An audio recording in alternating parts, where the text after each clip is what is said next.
4,33,000 लोकांनी एक बार दुबार तिबार अशी दुबार तिबार आणि 103 वेळा सुद्धा नोंदणी केल्याचं कळतं। आज तर खरं तर संविधान दिवस आहे। या दिवसाच्या मी सर्वांना शुभेच्छा या निमित्ताने देतो आणि प्रत्येक भारताची नागरिक आणि विशेषतः तरुण पिढीचा ही एक नैतिक जबाबदारी आहे की ही संविधान जर टिकवायचं असेल तर लोकशाही टिकवावी लागणार आणि लोकशाही जर टिकवायचं असेल तर त्याचा मूळ गाभा या लोकशाहीच्या माध्यमातून जे मतदारांना जो मिळालेला जो अधिकार आहे आणि आपण नेहमीच सांगतो की एका मताचा किती मोठ्या प्रमाणावरती प्रभाव हा देशस्तरावरती होऊ शकतो आणि त्याचा एक भाग म्हणून हे वाचवणं आपल्या सर्वांचं कर्तव्य आहे असं आम्ही या निमित्ताने समजतो। फक्त आता मुंबई शहराचा जर तुम्ही विचार जर केला तर तब्बल 11 लाखपेक्षा जास्त दुबारा मतदान हे सिद्ध झालेले आहेत। हे आम्ही नाही तर इलेक्शन कमिशनचा डाटा आहे आणि माझ्याकडे वॉर्ड वाईज डाटा आहे तुमच्याकडे। आता मी फक्त जर तुम्हाला एक जी साऊथचं जर सांगितलं तर जी साऊथच्या ह्याच्यामध्ये 47,000 हे एवढे अतिरिक्त होत आहेत का पूर्ण जी साऊथमध्ये। अनेक भागांमध्ये डी वॉर्डमध्ये 33,000 आहे, एफ नॉर्थमध्ये 38,000 आहे, एफ साऊथमध्ये 46,000 आहे। वॉर्ड वाईज नेम काउंट आपण म्हटलं तर की या सर्व ज्या गोष्टी आपण जर पाहिलं असेल आपण तर तब्बल काही भागांमध्ये एवढ्या मोठ्या संख्येने जर हे दोबारा जर मतदान होत असेल तर ही लोकशाहीची थट्टा आहे की नाही आणि हे जाणून बुजून केलंय किंवा एक स्ट्रॅटेजिक भाग आहे की काय हा एक प्रश्न या निमित्ताने निर्माण होतो। काल पुणे शहरामध्ये पण देखील अशाच प्रकारे तक्रारी आल्यानंतर माननीय निवडणूक आयोगांकडे आम्ही दाद मागण्याचं काम केलं, त्यांनी वेळ दिली नाही। तिकडचे अतिरिक्त आयुक्त आहे महानगरपालिकेची त्यांच्याशी विचारणा केली, तिकडे देखील अशाच प्रकारे लाखोच्या संख्येने दुबारा मतदान झालेले आपल्याला पाहायला मिळत आहे। आपल्याला सर्वांना माहिती आहे की मुंबई शहरामध्ये काय झालेलं आहे, 103 ठिकाणी डबल नाव तर आलेच आहेत पण वेगवेगळ्या प्रभागामध्ये नावं गेलेली आहे। म्हणजे समजा या प्रभागामध्ये जो मतदार आहे तो त्याचा दुसऱ्या प्रभागामध्ये गेलेला आहे। तुम्ही बघितलं असेल की मुळामध्येच ती यादी उशिरा जाहीर झाली। आता जो पिरियड दिला गेलेला आहे मी असं मानतो की त्यात समजा काही चुकून झालंही असेल एकाच वेळा तर त्याला संधी 7 दिवसाची दिली आणि त्याला सेल्फ डिक्लेरेशन सांगितलेलं आहे। म्हणजे दुबाराच्या यादीचे तुम्ही 2 टिंब 1 टिंब केल्यानंतर त्या मतदारांवरती तुम्ही सोडलेलं आहे की तुम्ही हे 7 दिवसाच्या आत करा नाहीतर तुमचा मताचा अधिकारच जाणार आहे। मग ही जबाबदारी कोणाची आहे आणि विशेषतः तुम्ही जर माहितीसाठी सांगू इच्छितो की जे बीएलओ आहे ह्याचा कुठे वापरच केला जात नाहीये। बीएलओच्या अंतर्गत या सर्व गोष्टी पूर्तता करता आली असती। आम्ही जे ओरडून पहिल्या दिवसापासून सांगतोय की ह्याच्यामध्ये हे सर्व चुकीचं चाललंय आता आम्ही तर सोडा पण सत्ताधारी असलेले आमदार पण आता बोलायला लागलेले आहेत, त्यांचंही ऐकलं जात नाही। मग विशेष काही ठराविक लोकच ह्याच्यातले या गोष्टीला दुजोरा द्यायला पाहायला मिळत नाहीये। ह्याचा अर्थच असा आहे की हा शिजलेला कट आहे की काय हा एक प्रश्न या निमित्ताने निर्माण होतोय। कालच मी जी अधिकची माहिती घेतली त्यावेळी असं आम्हाला समजलं की निवडणूक आयोगाने आत्ता जागे होऊन महानगरपालिकेला जबाबदारी दिली की तुम्ही डोर टू डोर ह्याचा इन्स्पेक्शन करा। तुम्ही विचार करा की एवढ्या मोठ्या यादीमध्ये 11 लाखपेक्षा जास्त लोकांना जर आता महानगरपालिका डोर टू डोर जाणार आहेत आणि ह्याच्यामध्ये उच्चस्तरीय असलेले जे लोक आहेत हाय राईजमध्ये तिकडे लोकांना जाऊ दिलं जात नाही।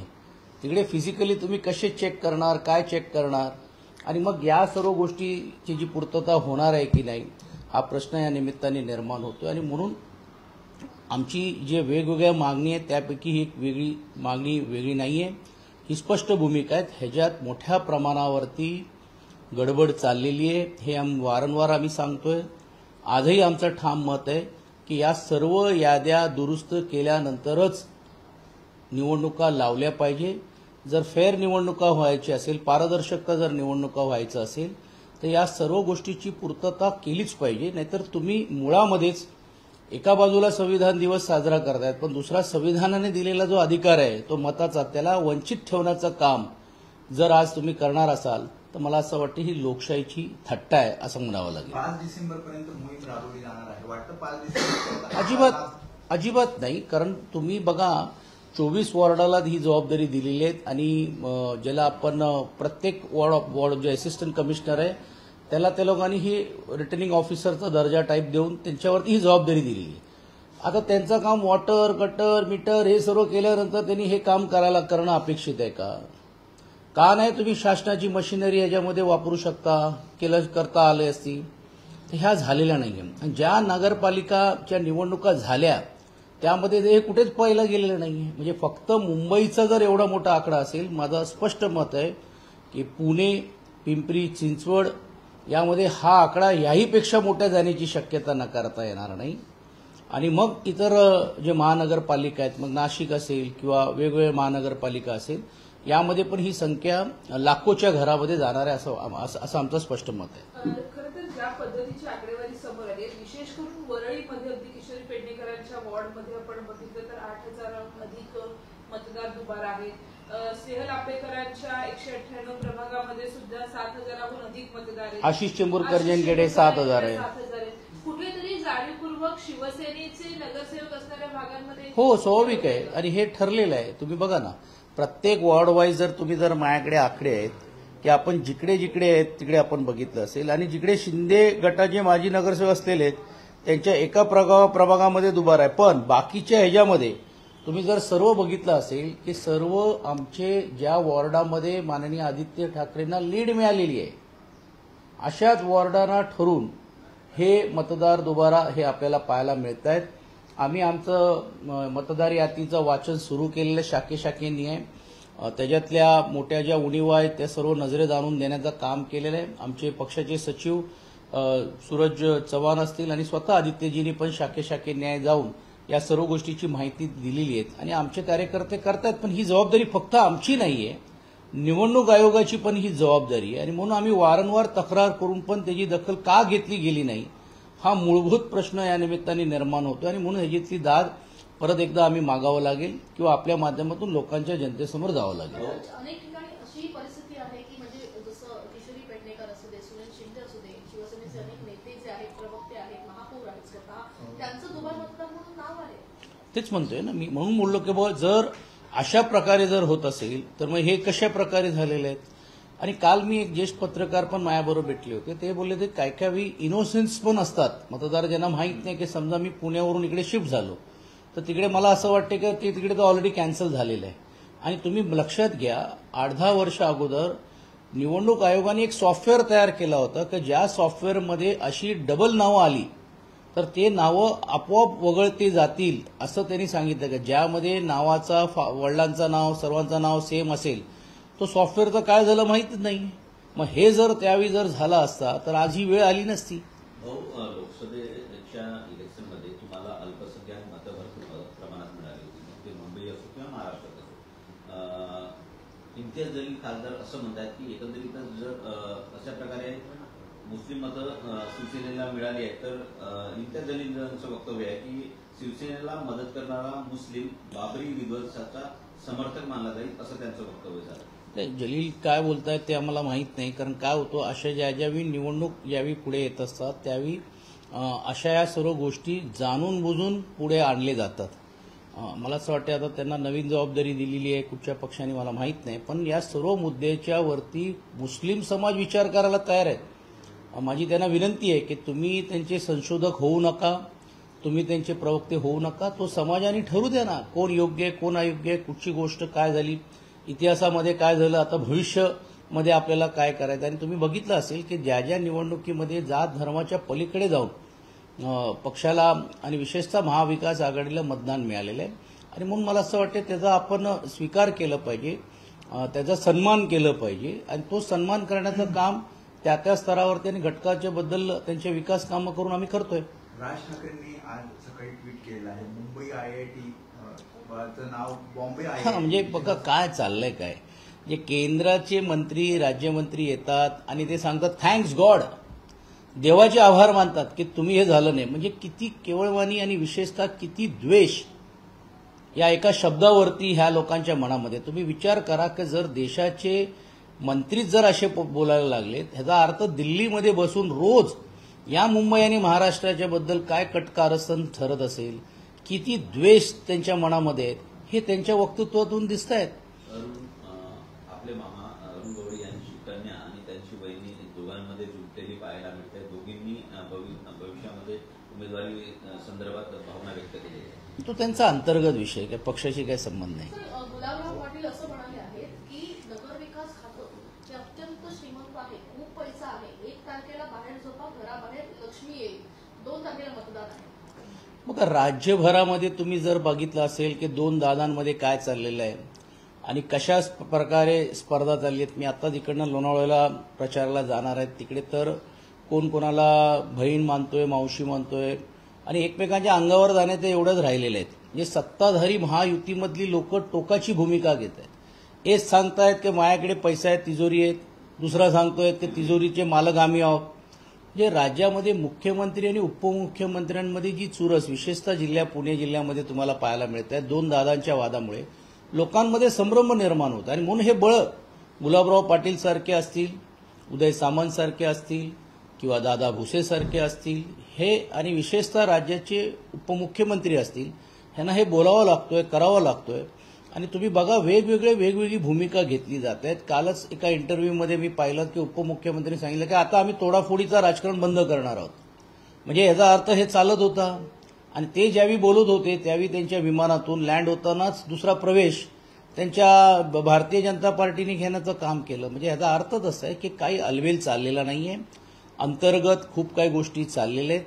आम्ही त्याच्यामध्ये जाऊ इच्छित नाही. परंतु हे आपसातल्या वादामुळे महाराष्ट्राचं नुकसान आणि विशेषतः विकास कामाचं किती मोठ्या प्रमाणात नुकसान होतं आणि ह्याचा पैशाचा वापर स्वतःच्या राज्याचा पैशाचा वापर स्वतःच्या राजकारणाच्या आणि विशेषतः राजकीय पोळी भाजण्यासाठी केला जातोय असा आमचा स्पष्ट आरोप आहे. आणि म्हणून अधिवेशनामध्ये पुरवणी मागण्या येणार आहेत. कशा प्रकारे हे पैसा कुठे लयलूट केलेले आहेत हेही आम्हाला दिसणार आहेत. आता सरसकट सांगितलं जात आहेत आम्हाला मतदान द्या नाहीतर तुम्हाला तुमच्या विकास कामं आम्ही थांबू. म्हणजे एका प्रकारे धमकी आहे. त्यांनी निवडणूक आयोग याच्याबद्दल काहीच बोलायला तयार नाहीये. पण असं डायरेक्ट ऑफर दिल्यासारखं म्हणतात की 1 तारखेला घराबाहेर झोपा, तुमच्या घराबाहेर लक्ष्मी मी तेच म्हटलं ना की ह्यांना कोणाची मर्यादा राहिली नाहीये. हेच जर वक्तव्य जर विरोधी पक्षाच्या एका आमदारांनी केलं असतं तर लगेच निवडणूक आयोगाची नोटीस गेली असती. आणि म्हणून निवडणूक आयोग याची दखल घेणार आहेत की नाही आणि ह्या जर दखल घेऊन ह्या वक्तव्याच्या बद्दल मंत्री महोदयांना काय जाब विचारणार आहेत हे आम्हाला बघायचंय. स्थानिक लेवलला कोल्हापूरमध्ये बऱ्याच वेळा बघितलं गेलं की विधानसभेमध्ये एकमेकांसमोर आलेले समरजित गाडगे आणि हसन मुश्रीफ ही आता सध्या एकत्र आलेले पाहायला मिळतात. दोन्ही राष्ट्रवादीची युती त्या ठिकाणी पाहायला मिळालेली होती किंवा त्या संबंधात आता निवडणुका होत आहेत. समरजित गाडगे संदर्भात हसन मुश्रीफांनी वक्तव्य केलं होतं की विधानसभेमध्ये शरद पवार आपसे बैर नाही, समरजित गाडगे अब तेरी खैर नाही. आता एकत्र युती करतायत दोन्ही पक्ष मिळून.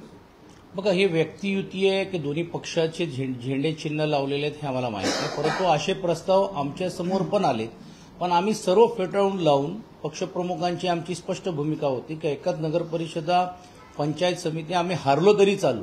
परंतु राज्यामध्ये एका बाजूला आम्ही संघर्ष ज्यांच्यावरती करतोय त्याच्यावर खाली साटेलोट करण्याचं काम आमच्याकडनं तरी होणार नाही. आता इतर पक्ष काय करतात त्याच्यात आम्ही अधिक बोलणार नाही. परंतु महाविकास आघाडीमध्ये या सर्व विषयाची भविष्य काळामध्ये निश्चित चर्चा होणार आहेत आणि तशी एक चर्चा झाली पण आहे. विधानसभा निवडणुकीनंतर 46 उमेदवार जे उपविजेता ठरले 2 नंबरला होते ते महायुतीमध्ये गेल्याचं पाहायला मिळतं. म्हणजे त्यातलं अधिकाधिक जे उमेदवार आहेत ते भाजपमध्ये शिंदे आणि अजित पवारांमध्ये. नाही हे चालूच राहणार आहेत. आणि दुसरा कसं असतो की जो 2 नंबरची लोक आहेत त्यांना खेचण्याचा प्रयत्न इकडे तिकडे होत असतो. पण मला असं वाटते की हे व्यक्तीपैकी काही लोकांचा निश्चितपणे काही प्रमाणावरती प्रभाव असतो. पण मोठ्या प्रमाणावरती जो प्रभाव या 2 नंबरला विधानसभेला जे मिळालेले हे महायुतीचे नसून महाविकास आघाडीचे मतं आहेत. आणि मला असं वाटते तो मतं हे व्यक्ती जरी बदलला तरी देखील तो मतं काही प्रमाणावरती जाऊ शकतात. पण मोठ्या प्रमाणावरती ती मतं आमच्याकडे राहतील असं सुतवाचं. आपल्या पक्षातले जास्त गेले तर मी तेच म्हटले ना का आता महानगरपालिकेची इकडची लोक गेलेली आहेत आमचे जे मुंबईतले. मग का ते महानगरपालिकेतले काही लोक परत यायला मागतायत तिकडनं निरोप पाठवत आहेत. पण आम्ही स्पष्ट भूमिका घेतली आहे की अशांना घेण्यापेक्षा जे 2ऱ्या नंबर 3ऱ्या नंबरची फळीची जी लोक आहेत जे निष्ठेने आमच्यावर राहिलेले आहेत मग त्यांना आम्ही काय न्याय देणार किंवा त्यांना आम्ही काय विचारायचं. नगरपालिका नगरपंचायत निवडणुकांमध्ये उद्धव ठाकरे असतील किंवा शरद पवार असतील किंवा महाविकास आघाडीचे मोठे नेते आहेत ते प्रचार करताना पाहायला मिळत नाही. दुसरीकडे मुख्यमंत्री दोन्ही उपमुख्यमंत्री ते अगदी गावोगाव म्हणजे त्यांचा प्रचार हे सत्ता लाटण्यासाठी आणि आपसातल्या लाटण्यासाठी आहे. आणि तुम्ही बघा की राज्याचे मुख्यमंत्री आणि दोन्ही, एक मुख्यमंत्री आणि दोन्ही उपमुख्यमंत्री हे कोणाच्या विरुद्ध प्रचार करतायत? हे एकमेकांच्या विरुद्धच प्रचार करतायत.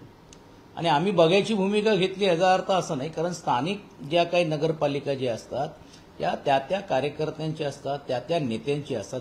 मोठे नेते आले नाही याचा अर्थ कोणीच जात नाही अशातला भाग नाही आहे. मी स्वतः पुणे जिल्ह्याला गेल्या आठवड्याभरापासून आहेत. मी आज पण तुमच्या नंतर इकडनं दौरा 3 दिवसाचा आहे. मंचर, जुन्नर, शिरूर, फुरसुंगी इकडे जाणार आहे. तसेच ओमराजे निंबाळकर असतील किंवा विभागीय जे नेते आहेत, विनायक राऊतजी असतील, अनिल परबजी असतील, हे त्या भागांमध्ये जी जबाबदारी आम्हाला दिलेली आहे ती दिली जाईल. मी स्वतः आदित्यजींना विनंती केलेली आहे की लोणावळा नगरपालिका ज्यामध्ये आम्ही स्वतंत्र लढतोय आणि फुरसुंगी जी आहेत आणि मंचर आणि जुन्नरमध्ये नगराध्यक्षपद आमच्याकडे आहेत आणि आम्ही स्वतंत्र लढतोय, तिकडे देखील त्यांना प्रचाराला यावं. आज उद्यामध्ये कदाचित ते निर्णय होईल. तुम्ही जसं मगाशी आता म्हणालात की अनेक जे आम्हाला सुरू केलेले आहेत ते आमच्या संपर्कात आहेत, मेसेज करण्याचा प्रयत्न करतात, तसे किती जणांचे होते? आता ती संख्या जर बघितली तर ती खूप मोठी होऊ शकते, पण आम्ही त्याच्यात गेलोच नाहीये. सुरुवातीला 4-5 लोकांचा डायरेक्ट इनडायरेक्टली संपर्क झाला आणि तुम्हाला माहिती आहे की ज्यांच्यावर आमचा संपर्क झाला त्यांना दुसऱ्या दिवशी आम्ही तुमच्या बरोबर आहोत म्हणून उपमुख्यमंत्र्यांकडे बुके घेऊन जावं लागतो. म्हणून मी अधिकची नावं सांगणं, अधिकची लोकांची संख्या सांगणं आणि त्यांना अडचणीत आणणं मी योग्य समजत नाही, कारण काही राजकीय आपल्या मर्यादा आपल्याला पाळावे लागतात. पण एक गोष्ट नक्की आहे की मुंबई शहरामध्ये मनसे आणि आम्ही एकत्र आल्यामुळे त्यांचा मतदारच तो डिस्टर्ब होणार आहे. म्हणजे उद्या भविष्यकाळामध्ये ठीक आहे, निधी मिळते, पैसे मिळतात विकास कामासाठी किंवा काही गोष्टीसाठी म्हणून ते गेले असावे, पण शेवटी निवडून द्यायला पाहिजे जो मतदारांनी त्यांना निवडून दिलेला आहे. उद्या आम्ही सर्व एकत्रित येऊन महाविकास आघाडी म्हणून आमच्या ज्या चर्चा चाललेली आहेत, हे जर झालं तर त्यांचं मतदान हे आपोआपच कमी होणार आहे. आणि ज्या पद्धतीने भारतीय जनता पार्टी आज त्यांना कोंडीत पकडण्याचा प्रयत्न करतायत, हे काय लांब नाही आहे की मुंबई शहरामध्ये काय होणार नाही आहे. आणि तुम्ही बघितलं असेल की सध्या मुंबई शहराचे अध्यक्ष भारतीय जनता पार्टीची त्यांच्यावरती कसोटी आहे की मी आशिष शेलारांपेक्षा कसं जास्तीत जास्त लोकांपर्यंत, कार्यकर्त्यांपर्यंत पोहोचू शकतो. आणि म्हणून त्यांचे वादग्रस्त वक्तव्य किंवा त्यांची जे काम करण्याची जी पद्धत जी चाललेली आहे, ह्यातून हे स्पष्ट होतं की महानगरपालिकेमध्ये पण मुंबईमध्ये या ज्या गेलेल्या आमच्याकडनं गेलेले जे उमेदवार आहेत त्यात काहींचं वॉर्ड सेफ झालेले आहेत, काहींचे झाले नाही, काही ठिकाणी आरक्षण आहेत, पण मोठ्या प्रमाणावरती पण देखील त्यांना सेटबॅक झाल्याशिवाय राहणार नाही. आपण बघतोय मुंबई आणि राज्यातल्या अनेक मराठी शाळांवरती आपण बघतोय 600हून अधिक मराठी शाळा या बंद होण्याच्या तयारीत आहेत. महायुतीच्या काही चुकीच्या निर्णयामुळे शाळा बाह्य विद्यार्थ्यांची संख्या देखील वाढलेली आहे. कुठेतरी या शाळांचं सुद्धा राजकारण केलं जात आहे. काल गेल्या आठवड्यामध्ये मी एक लेख वाचला होता आणि त्याचे एक सर्वे झालेले आहेत आणि ते सर्वेमध्ये फार चिंताजनक आहे. आणि म्हणून मी स्वतः अधिवेशनामध्ये पुरवणी मागण्यामध्ये शिक्षण विभागामध्ये तो विषय मांडणार आहेत की तब्बल 300-400 नाही 6,000पेक्षा जास्त मराठी शाळा हे धोक्यात आलेले आहेत, म्हणजे बंद होण्याच्या मार्गावरती आहेत की काय. मी अधिकची त्याची माहिती घेतोय, पण यामध्ये हे सुस्पष्ट आहे की त्याला जिवंत ठेवण्यासाठी त्याला जी लागणारे जो मूलभूत जे पायाभूत सुविधा जे आहेत ते तर राहिलंच बाजूला, पण लोकांना आकर्षित करण्यासाठी काहीच राहिलेलं नाहीये. आणि या उलट बेकायदेशीररीती मोठ्या प्रमाणावरती वाढणाऱ्या नागरीकरण आणि शहरीकरणमध्ये प्रायव्हेट शाळांना प्रोत्साहन दिलं जातंय. म्हणजे दुर्दैवाने म्हणावं लागेल त्या विभागातले जे सत्ताधारी आहेत, विशेषतः सत्तेतले असे लोक आहेत, हे कसे जिल्हा परिषद, नगरपालिका ह्याच्यातले जे शाळा आहेत किंवा महानगरपालिकेच्या शाळा बंद होऊन आपल्या शाळांमध्ये कसे जास्तीत जास्त लोक येतील किंवा आपल्या विचारांनी काम करणारे कार्यकर्ते त्यांच्या शाळेमध्ये कसे जातील, हेच जर प्रोत्साहन द्यायला जर लागले तर होणार. म्हणजे तुमच्या लक्षात आलं असेल की काय आलं. आणि मग ह्या असलेल्या जमिनी मग वेगळ्या संस्थेच्या नावाने म्हणा किंवा वेगळं त्याला प्रायव्हेटाईज करून करण्याचा प्रयत्न होतोय का, असा एक प्रश्न निर्माण होतोय. म्हणून त्याची अधिकची माहिती आम्ही घेतोय. आपण बघतोय भायखळ्यातील शक्ती या वाघिणीचा मृत्यू झाला. तब्बल 8 दिवसानंतर ही माहिती आरटीआय मधून समोर येते. हेळसांड झाल्याचं सुद्धा म्हटलं जातं. नाही, ह्याच्यामध्ये एक ज्या आपण बघितलं असेल, काल कोणीतरी आम्हाला म्हणजे राज्याचे उपमुख्यमंत्री बोलले की बिबट्यांच्या बद्दल बोललं, तर मी स्वतः संपर्क प्रमुख असल्यामुळे आणि त्यांनी सांगितलं की वनतारामध्ये आम्ही पाठवणार आहोत. तुम्ही लक्षात घ्यायला पाहिजे की बिबट्या हे मोकळ्या ह्याच्यामध्ये फिरण्यासाठी करण्यात येते. वनतारा हा काय फॉरेस्ट नाही आहे. वनतारा तुम्ही बघितलं असेल 2-2.5 हजार एकरमध्ये झालेला आहे. तो त्याला सिलेक्टेड झू म्हणतो, जो एक झूचा एक दुसरा प्रकार आहे जे साऊथ आफ्रिकेला तुम्हाला पाहायला मिळतं. आणि म्हणून अशा पद्धतीने सरकारच जर म्हणजे संवेदनशील नसेल, मग जर अशा गोष्टी होत असेल तर मग हे झू मध्ये आणून पण जर ते देखरेख करू शकत नाही, तर संपूर्णच वन खाता किंवा संपूर्ण झू हे आता वनताराला द्यायचा प्रयत्न होतोय का, हा प्रश्न आता निर्माण होतोय. आणि म्हणून जसं तुम्ही म्हटल्याप्रमाणे की ही दुर्दैवी घटना आहे, ह्याची चौकशी व्हायला पाहिजे अशी आम्ही आयुक्तांना विनंती आणि मागणी करणार. सर, काँग्रेसचे अलियानगरचे जिल्हाध्यक्ष आहेत, त्यांचं अपहरण झाल्याची माहिती पुढे आलेली आहे, त्याचा सीसीटीव्ही पण आलेला आहे. ते मला ती माहिती मिळाली नाहीये, परंतु जर अशी माहिती असेल तर ही धक्कादारीचा बोजावारा वाढतोय. आपण बघितलं कायदा सुव्यवस्था या राज्यामध्ये, विशेषतः राज्याचे मुख्यमंत्री असेल, उपमुख्यमंत्री असेल, ह्यांच्याच जिल्ह्यांमध्ये जर बघितलं असेल, तुम्ही पुणा जिल्हा बघा, म्हणजे कशा प्रकारे तिकडे गँगवॉर वाढत जाताना पाहायला मिळत आहेत. नागपूरमध्ये तर रोज दिवसाला 2-3 दिवसांनी एक हत्या, अपहरण होतोय.